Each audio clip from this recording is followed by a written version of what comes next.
Rosita. Rosita. Anong ginagawa mo dito? Ano nangyari sa'yo? Di ba sabi ko sa'yo, huwag mo akong papakailaman? Kaya ko yung sarili ko. Ayusin mo muna yung buhay mo bago mo ako pakailaman. Sigurado ako pa sa desisyon mo, papakasal ka na. Kaya kong sarili ko. Umalis ka na. Umalis ka na!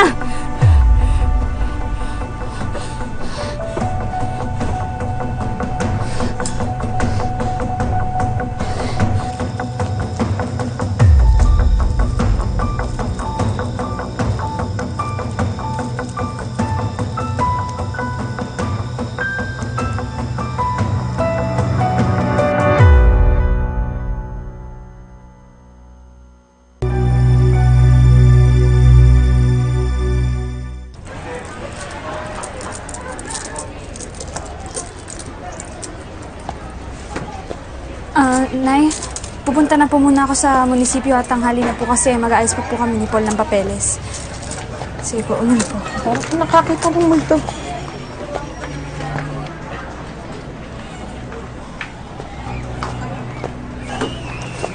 Ito naman kasi. Huwag kang masyadong mahigpit sa kapatid mo. May asawa na yung tao eh. Nuda pa rin ako dyan sa ilatsahan ng pagbumuka ng Paul na yan. Tinurbo si Rosita para makuha niya yung gusto niya. Problema na ng kapatid mo yon. Siya ang namili ng lalaki.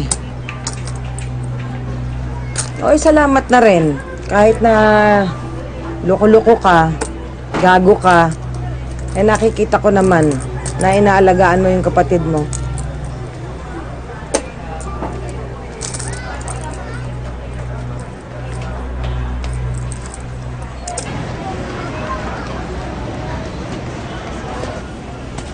Tapos, sabi nila isang linggo pa daw bago maayos yung lahat. Eh, kailangan daw natin pumunta dun sa seminar. Bago mo ko yung lisensya ng kasal. Uy, nakikinig ka ba? Sorry. Ano ba naisip mo? Wala.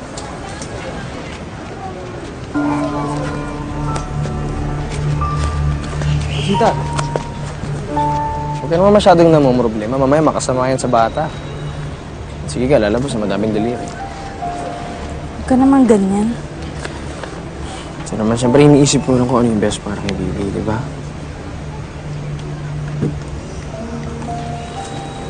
Salamat ulit ah.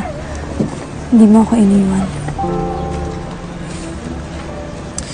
Tara na. Dahil ba tayong nalakarin?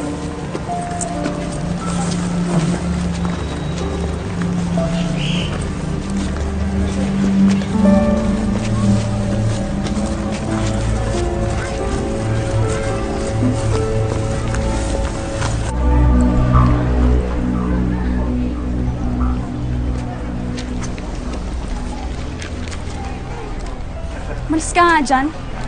Ano bang problema mo? Pabayaan mo na nga ako. Wala natin mag-uusap.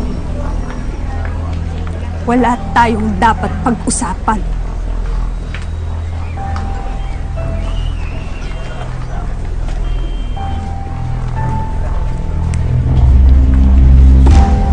Kuya,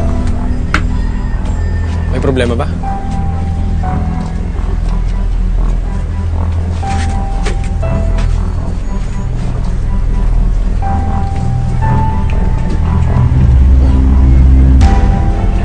Nangyari sa'yo?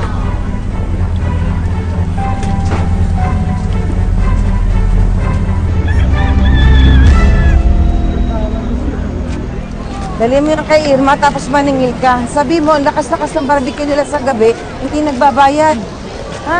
Sige mo, una ka na. Christy, tigil mo ng pangungobra mo. Pinampatan nila si Delia. Nandun daw ang pangalan mo. Ingat ka. Maliwanag ba?